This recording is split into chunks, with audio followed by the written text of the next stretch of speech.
Am I the a-hole for saying we named our daughter after my husband's mom? My husband and I had our daughter a week ago. Early in the pregnancy, we chose her name but kept it quiet. Her first name is after my husband's late mom, and her middle name is my favorite flower. The name caused a stir with my husband's family because since age 8, he's had a stepmom. And not only did he honor his mom, but so did his brother when he had a son, by giving a male sort of equivalent of their mom's name. And this has upset their stepmom because they have never bonded with her or considered her their mom, and she feels disrespected and hurt. Then Wednesday, we had a neighbor stop by while my husband's family was visiting the baby, and she asked about the name choice, and I told her she was named after my husband's mom. Neighbor said it was lovely and left. And then my husband's dad and stepmom turned on me for saying that, without acknowledging that he had another mom and stepmom, and making her feel even more looked over. My husband told them he only has one mother, and that they need to get over it and they should apologize to me or leave. It kind of blew up from there. My husband's half and step-siblings are all upset too that I would say that in front of stepmom. Pretty much everyone there is mad except my husband and his brother, who is furious that stepmom was referred to as their mom/other mom.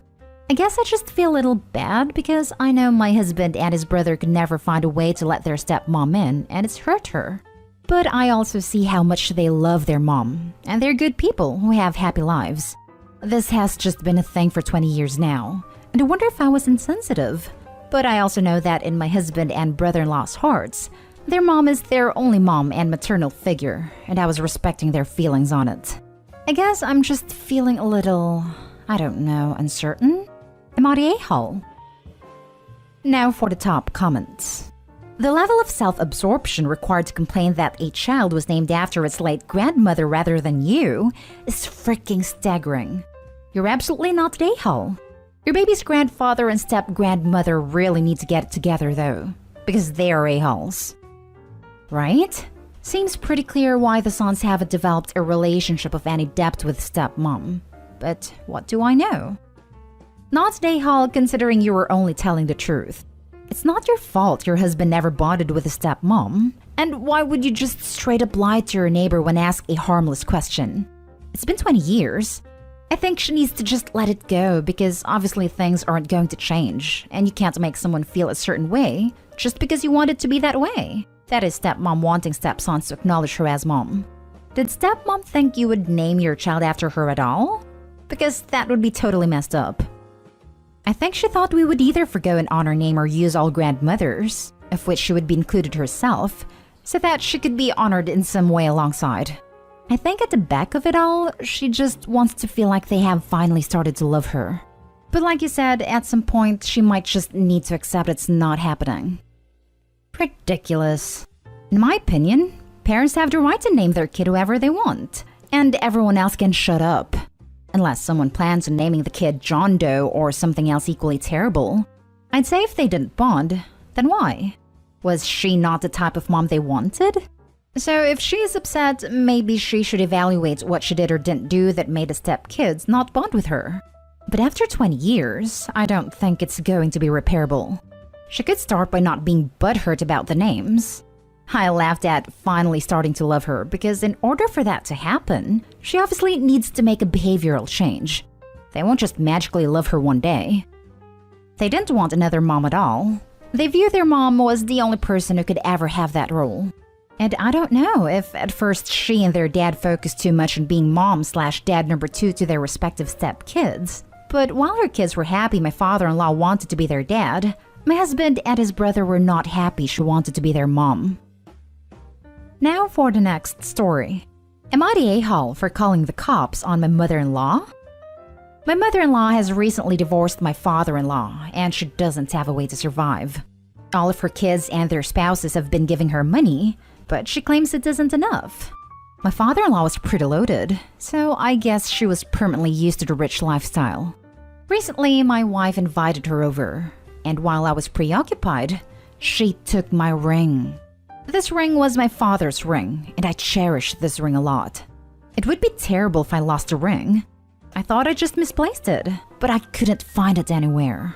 The next time my wife had a video call with her mother, I saw the ring in the background. I went straight to my mother-in-law's house and asked for my ring back. She tried to play dumb, but I could literally see the ring behind her. She wasn't that tall, so I don't know why she even tried hiding it. I called the cops when she refused with a detailed description of the ring and promptly left.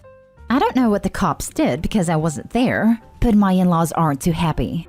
They're pretty pissed off that I handled the situation by calling the cops, instead of checking to make sure it was actually the ring, but I know what I saw.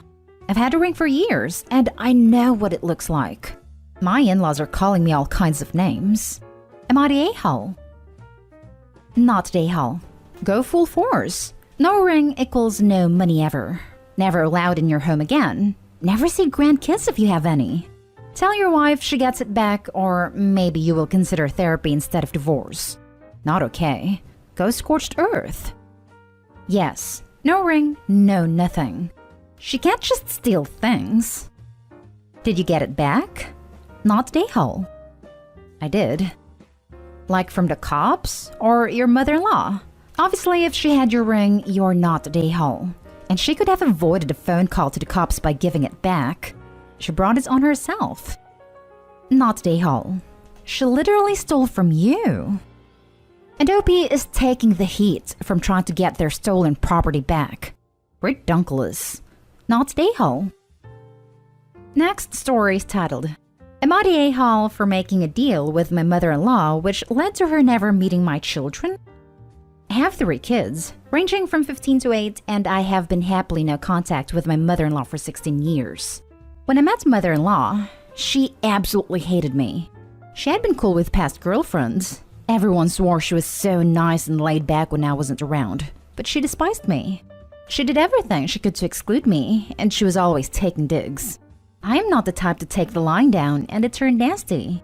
I know I said things I am not proud of. My husband tried to stick up for me.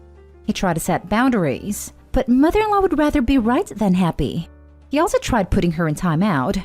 Mother-in-law's competitive as hell, and when her timeout was over, she wouldn't answer her phone. At the time, I was too pushy for him to choose me. It was literally ripping my husband's soul out. We went on a short trip with her, and it ended with me screaming at her. My husband feeling so defeated he broke down in tears, and mother-in-law actually had a panic attack and ended up with hives. Not the first time she had a physical reaction because being around me upset her so much. It just occurred to me that we can't go on like that. The 3 of us had a long conversation about what we wanted. Mother-in-law wanted to be able to see her son without seeing me. I wanted to not put up with her crap anymore, and my husband didn't want to lose either of us. During the talk, I learned that mother-in-law was totally indifferent to having grandchildren, so I proposed a deal. Mother-in-law and dear husband could have whatever relationship they wanted outside of me. She could have her family dinners and her family pictures without having to freak out about me not being family, but she would never meet our kids. Mother-in-law was chomping at the bit. She loved it. The next year was one of the most peaceful of my life. My husband was finally happy. Mother-in-law was no longer a basket case getting physically ill over the stress, and I had my first child. Mother-in-law never once broke our agreement. She has never asked me to meet them. I'm not even sure she knows their names. My husband has lunch with her about once a week, and goes to family dinners or cookouts at her house a couple times a month. He even spends Christmas Eve with her. Recently, my 2 oldest children have expressed interest in meeting her. Honestly, I worry that it is because she has money and does a lot of cool stuff. Dear husband doesn't go on family vacations without us, but my oldest found her aunt on social media and now knows how much they travel and that mother-in-law has multiple vacation houses. We are comfortably middle class, and all of the money comes from her husband, who is sister-in-law's dad but not dear husband's. Still, we are talking it over and deciding if they would meet her. However, both my kids have told me I was selfish for striking that deal, and they feel like I used them as bargaining chips. I don't have any family on my side, and they are really mad that they missed out. Now, I don't think mother-in-law is a good person, but her life does look pretty great on social media. My kids seem really mad at me, so now I am questioning everything. Now for the comments. Everyone sucks here except your kids. This is such a messed up scenario. Your husband should have put a stop to her BS early on. He didn't, and you reacted badly. You then struck a deal that gave her what she wanted: constant and restricted access to her baby boy. I can't believe your husband is just fine with this. Your kids are in a weird spot, where their dad's family openly and regularly excludes them because his mother rationally hates you. You can't control this woman. She is scary smart, and she also believes it's okay to hurt herself as long as it means no one has power over her. No type of normal punishment or reasoning was going to work, and she had a lot of people telling her she was right. He did everything he could, and the emotional toll wasn't worth it. I'm not so sure he did. He could have distanced himself once she went off the deep end. He did. It broke his heart, and seeing him like that wasn't worth it to me. I felt that I couldn't claim to love him and then take away a big piece of who he was. You're the a-hole. In light of more information regarding Opie's role in this conflict, I think it's pretty clear she is the a-hole. Originally thought everybody sucks here. What kind of narcissistic monster demands a super close relationship with her son, but is also like, screw them grandkids? What kind of man is okay with his kids being cut off from the family he still has a super close relationship with, or allows said family to disrespect his wife? What kind of person insists her children be cut off from half their family as part of a deal to keep peace with her admittedly crappy mother-in-law? You all sound terrible. Your last point is exactly how people advise someone in a relationship where there's an abusive in-law to work things. Opie has no right to demand that her husband cut off his mother, but she has every right to refuse to be around someone who treats her with such abuse. And she has an obligation to protect her children from such an abusive person. Now, obviously, Opie shouldn't have cut off everyone in her husband's family, but it sounds like she didn't. It sounds like the other members of her mother-in-law's family are unwilling to have a relationship with her outside of their relationship with the mother-in-law. Holy crap! You left a lot out in this post. So let's get this straight. Upon meeting your mother-in-law while you were still only dating your husband, you insisted on being treated like family and tried to force your way, even call yourself pushy when you mentioned this, into the family dynamic, and got extremely bitter when she didn't want you to be her daughter after immediately meeting you? Then further down the line, you told her her parents should have ended her at 3 years old. And apparently you've done something so appalling to her that your father-in-law has tried to have you arrested. None of your in-laws will go to your house or spend time with you. They're all comfortable with this arrangement where your husband pretends to be single. Frankly, it sounds like you're a pushy, awful aggressor expected to immediately be loved as a daughter. And when that bond wasn't formed immediately, you went off the deep end of absolutely insane behavior. You're the a-hole. Last story is titled, Would I be the a-hole if I skip Mother's Day brunch with my in-laws? Background information. My husband and I are in our 30s, together for 15 years. We have one child. We live very close to his parents, who are divorced and both remarried, and my mother. I am very introverted, and he is very extroverted, which is the root cause of most arguments we have. We both work full-time, so the weekends are the only uninterrupted time we have to chill and be a family. It is Mother's Day in the US this weekend. I had previously made plans with my mother for Sunday, to cook her dinner and spend some time with her. She works full-time also, so we do not see her as often. My husband asked if we could have a visit with his mom on Saturday. She's retired and we see her quite often. I don't dislike her, but she is very draining of my energy, and I do not feel relaxed or fully comfortable around her. I have been trying to be more honest about my feelings, and I told my husband that I didn't really want to do that, because it is Mother's Day weekend and I would like to spend one day relaxing with my child at home. He immediately got offended and said that I am not his mother. Why should he spend the day with just me as we do that every day? And we're celebrating my mom, and it wouldn't be fair to visit her and not his own mom. I decided he was right. I shouldn't keep him from visiting his mom on the holiday. So I said it was fine, but I did not want to host or cook. So he said that is fine. We can go out to dinner instead, as it will just be the 6 of us. Me, husband, our child, his mom, stepdad, and his sister who is single. Yesterday, he told me that mother-in-law has invited her other daughter and her husband and 4 kids to her celebration. They live out of town, and sister-in-laws also invited their stepmom and dad as to not leave them out.